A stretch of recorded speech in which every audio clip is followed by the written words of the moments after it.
Winter transfer উইন্ডোর শেষ দিনেও কিন্তু আমরা বেশ বড় বড় চমক দেখলাম। ইস্টবেঙ্গলের তরফ থেকে ঘোষণা, ইস্টবেঙ্গলের পরিকল্পনাও আমরা জানতে পারলাম। এই ভিডিওতে আমরা মূলত কথা বলবো ট্রান্সফার নিউজ নিয়ে, যেখানে ইন্ডিয়ান প্লেয়ারদের নিয়ে তো কথা বলার রয়েছে, তার সাথে বিদেশি প্লেয়ারদের নিয়ে কথা বলার রয়েছে, কিছু স্ট্রাইকারকে নিয়েও আলোচনা রয়েছে এই ভিডিওতে। ইন্টারেস্টিং ভিডিও হবে, শুরু থেকে শেষ পর্যন্ত দেখো। ভিডিও ভালো লাগলে সকলে একটু লাইক শেয়ার করে দিও, আর যারা চ্যানেলে প্রথমবারের জন্য এসেছো মনে করে চ্যানেলটাকে সাবস্ক্রাইব করে নিও, তাহলে প্রিয় দলের খেলার সমস্ত আপডেট তোমরা এখানে পেয়ে যাবে। তো চলো আর দেরি না করে ভিডিও শুরু করা যাক।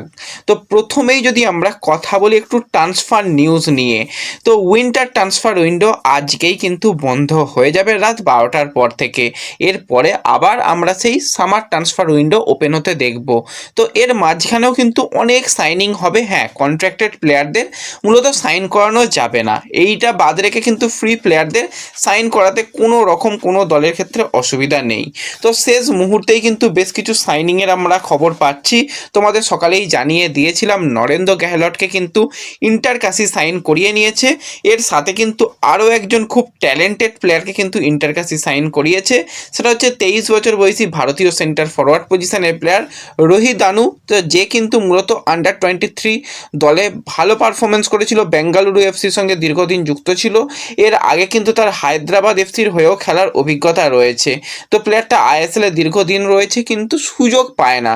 তো ইন্টার কাশি কিন্তু এই প্লেয়ারকে সাইন করিয়েছে, হাবাসে তাকে কিন্তু পছন্দ করে সাইন করিয়েছে। তো ওভারঅল কিন্তু এটা একটা ইন্টার কাশির জন্য ভালো সিগনেচার হয়েছে বলতেই হয়। এবং এর সাথে সাথে আরও একজন যদি ভারতীয় অভিজ্ঞ প্লেয়ারকে নিয়ে কথা বলি, 34 বছর বয়সী ভারতীয় রাইট ব্যাক পজিশনের প্লেয়ার আশুতোষ মেহতা, যে কিন্তু বর্তমানে ফ্রি প্লেয়ার ছিল। তো আশুতোষের অভিজ্ঞতা কিন্তু ইন্ডিয়ান ফুটবলে প্রচুর রয়েছে। আই লিগে 100-র ওপর ম্যাচ খেলেছে, আইএসএলেও কিন্তু দেখতে গেলে 100-র ওপর ম্যাচ খেলার অভিজ্ঞতা রয়েছে। তো মেন পজিশনে তার রাইট ব্যাক এবং সেখানে যথেষ্ট ভালো তার পারফরমেন্স রয়েছে।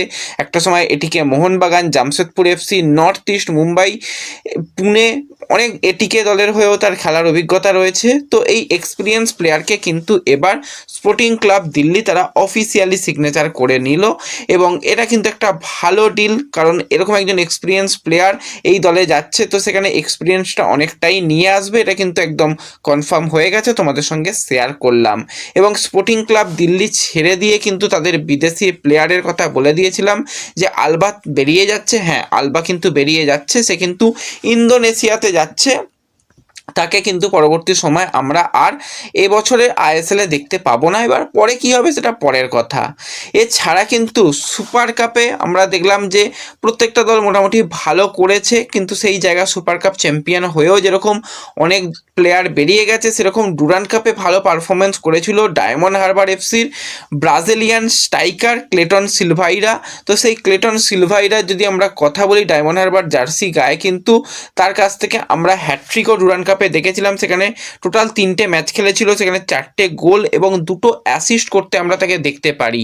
তো এই প্লেয়ারও কিন্তু এই যে আমাদের লিগের অনিশ্চয়তার কারণে সেও বেরিয়ে গেল, সেও কিন্তু ইন্দোনেশিয়ার ক্লাবে যোগদান করলো, যেই দলে অ্যান্দ্রে আলবা যোগদান করেছে। তো আলবা এবং এই ক্লেটনকে আমরা একই ক্লাব পার্সিজ সেই দলে খেলতে দেখব, সেও কিন্তু ইন্দোনেশিয়াতে মুভ করেছে। তো এটা ডায়মন্ড হারবারের জন্য একটা ধাক্কা বলতেই হয়, কারণ ক্লেটন বেরিয়ে যাচ্ছে, অপরদিকে ব্রাইট এনোভাখারেকেও তাদের খুব একটা পছন্দ নয়। তো তাদের দুজন বিদেশি প্লেয়ার মূলত অ্যাটাকিং লাইনের প্লেয়ার বেরিয়ে যাচ্ছে। তো তাদের কাছে সানডে রয়েছে, সানডে মোটামুটি অ্যাটাকিং লাইনের প্লেয়ার বলতে পারো। এছাড়া কিন্তু তাদের যে খুব যে অভিজ্ঞ কিছু প্লেয়ার রয়েছে সেরকমটা নয়, তারাও কিন্তু কিছু অপশান হিসাবে ভাববে, এবং তাদের স্ট্রাইকার পজিশনে কিন্তু ডায়মন্ড হারবার চেষ্টা করবে বেশ কিছু সাইনিং করানো। সেখানে লুকা মার্চেন রয়েছে, কিন্তু আরও বেশ কিছু প্লেয়ারকে হয়তো পরবর্তী সময় সাইন করাতে পারে, সেরকমটাই শোনা যাচ্ছে। তো এরপর আইএসএল নিয়ে যদি আমরা কথা বলি, তো আইএসএল কোথায় দেখাবে প্রতিদিনের প্রশ্ন। দেখো, এখনও অফিসিয়ালি কোনো কিছুই চূড়ান্ত হয়নি। মোবাইলে হয়তো আমরা ফ্যান কোডে দেখতে পারি, ফ্যান কোড অনেকটাই এগিয়ে রয়েছে, এখনও ডিল ডান হয়নি। এবং টিভিতে কিন্তু যেরকমটা শোনা যাচ্ছে, সোনি এবং জি এই দুটো সংস্থাই কিন্তু ফাইট করছে যে শেষ পর্যন্ত কারা এই বারের আইএসএলটাকে দেখায়, সেই নিয়েই ফাইট চলছে। তো দেখা যাক শেষ পর্যন্ত কি হয়। অফিসিয়াল আপডেট এলে তবেই আমরা ব্যাপারটা বুঝতে পারবো যে শেষ পর্যন্ত আমরা আইএসএল কোথায় দেখতে পাবো। তো এছাড়া যদি আমরা এবার সরাসরি চলে আসি একটুখানি ইস্টবেঙ্গলের দিকে, তোমাদের জানিয়ে দিয়েছিলাম যে ইস্টবেঙ্গল কিন্তু ভারতীয় উইঙ্গারকে সাইন করে নিয়েছে। জেরি এবার ইস্টবেঙ্গলের প্লেয়ার। তো সেই মতন জেরির অফিসিয়াল অ্যানাউন্সমেন্ট এসে গেছে এবং সত্যি খুব সুন্দর একটা অ্যানাউন্সমেন্ট হয়েছে বলতেই হয়। এবং আমরা বারবারই দেখেছি যে ইস্টবেঙ্গলের মিডিয়া টিম খুবই ভালো অ্যানাউন্সমেন্ট করে, সেটার কিন্তু অন্যথা জেরির ক্ষেত্রেও দেখা যায়নি, সেও কিন্তু বেশ ভালো রকমই অ্যানাউন্সমেন্ট হয়েছে। তো অ্যানাউন্সমেন্টটা তোমাদের কীরকম লেগেছে অবশ্যই কমেন্টে জানিও। এছাড়া জেরি ইস্টবেঙ্গলে যোগদান করে জানিয়েছে ইস্টবেঙ্গলের মতন ঐতিহাসিক ক্লাবে যোগদান করতে পেরে আমি কিন্তু খুবই খুশি। মিজোরামের বাসিন্দা হওয়ায় আমি টুলুঙ্গার অর্থাৎ মামাকে দেখে যে বড় হয়েছি, তাই সবসময় আমার আদর্শ মতোই ইস্টবেঙ্গলকে আমি স্বপ্নে দেখতাম।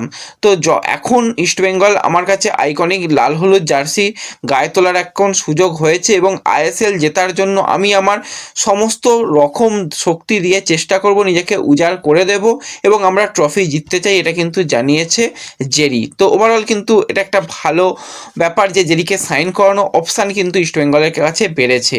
এবং জেরিকে সই করানোর পিছনে কোচ অস্কার ব্রুজন যেটা জানিয়েছে, জেরিকে সই করানোই বোঝা যাচ্ছে যে আমাদের পরবর্তী লক্ষ্য। জেরি ম্যাচের মোড় ঘুরিয়ে দেওয়ার মতন ক্ষমতা রাখে, নিজে তা বারবারই প্রমাণ দিয়েছে। আমরা এমন একটা দল গঠন করছি যেখানে নিজের বুদ্ধিতে এবং ইতিবাচক উদ্দেশ্যে প্রত্যেকটা প্লেয়ার খেলবে। আর আমরা জেরিকে নিয়ে আসা একটাই কারণ, তার অভিজ্ঞতা খুবই ভালো এবং তার নিখুঁত ফিনিশিং আমরা দেখতে পেয়েছি এবং ম্যাচ ঘুরিয়ে দিতে পারে। তো সেই কারণে কিন্তু জেরিকে নিয়ে আসা। আশা করছি জেরি আমাদের হয়ে পরবর্তীতে খুবই ভালো খেলবে এবং ইতিবাচকভাবেই কিন্তু জেরিকে নিয়ে আমরা কাজ করতে পারবো, সেটা কিন্তু অস্কার জানিয়েছে। তো ওভারঅল কিন্তু এটা জেরিকে নিয়ে গেল ব্যাপার। এবার ইস্টবেঙ্গল এই আইএসএল শুরু হওয়ার আগে বেশ কিছু প্রস্তুতি ম্যাচ খেলতে চলেছে। তো সেই মতন ইস্টবেঙ্গল কিন্তু আই লিগের দুটো দলের সঙ্গে কথাবার্তা বলছে তাদের সাথে প্রস্তুতি ম্যাচ খেলা। একটা হচ্ছে গোকুলাম, আরও একটা হচ্ছে শ্রীনিধি, তাদের সঙ্গে কিন্তু প্রস্তুতি ম্যাচ খেলতে চাইছে। এছাড়া মোহামেডান, তাদের সাথেও কিন্তু 8 তারিখে প্রস্তুতি ম্যাচ খেলতে চাইছে ইস্টবেঙ্গল। ওভারঅল 3-4টে প্রস্তুতি ম্যাচ খেলে কিন্তু আইএসএলে নামতে চাইছে, যেরকমটা মোহনবাগান সুপার জায়ান্ট করছে। একাধিক প্রস্তুতি ম্যাচ তারা খেলে কিন্তু তারা আসছে আইএসএলের মঞ্চে। এটা কিন্তু ভালো ব্যাপার, ইস্টবেঙ্গল এটা করতে চাইছে, সেটা হচ্ছে ভালো ব্যাপার। আর আজকে একটা ভালো জিনিস দেখা যায়, মোহনবাগানের প্র্যাকটিস ম্যাচ ছিল, তো ফ্রেন্ডলি ম্যাচ ছিল। সেই ফ্রেন্ডলি ম্যাচে একদম দুটো মাঠ যেহেতু পাশাপাশি, সেখানে কিন্তু মিগুয়েল এবং সেখানে রাকিব তারা বসে বসে প্র্যাকটিস ম্যাচ দেখে এবং তারাও প্র্যাকটিস করে, তারা তাদের মতন প্র্যাকটিস করছে। তো এই জায়গাতে ইস্টবেঙ্গল সব কিছু ভালো করলো, কিন্তু সব কিছু ভালোর পরেও মনে হচ্ছে না যে ইস্টবেঙ্গল যে খুব ভালো কিছু করেছে। কারণ ইস্টবেঙ্গল 6জন বিদেশিকে নিয়ে আইএসএলে আজকের দিন পর্যন্ত যে নামছে তার কোনো রকম নিশ্চয়তা নেই। হ্যাঁ, পরে হয়তো কিছু চেঞ্জ হতে পারে এবং কয়েকদিন ধরে রীতিমতন ফ্যান প্রেসার তৈরি হয়েছে। সেখান থেকে যদি পরবর্তীতে ইস্টবেঙ্গল কোনো বিদেশি প্লেয়ারকে সাইন করায় অবাক হওয়ার কিছু নেই।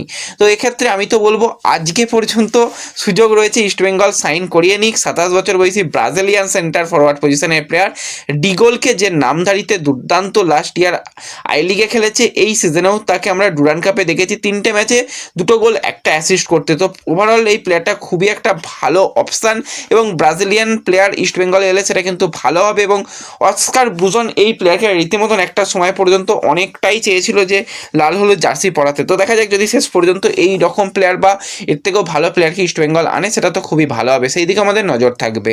তো ব্যাস এই ভিডিওতে এই আপডেটগুলোই শেয়ার করার ছিল। ভিডিও ভালো লাগলে লাইক শেয়ার করে দিও, চ্যানেলে প্রথমবারের জন্য এলে সাবস্ক্রাইব করে নিও। দেখা হবে পরবর্তী ভিডিওতে। ধন্যবাদ।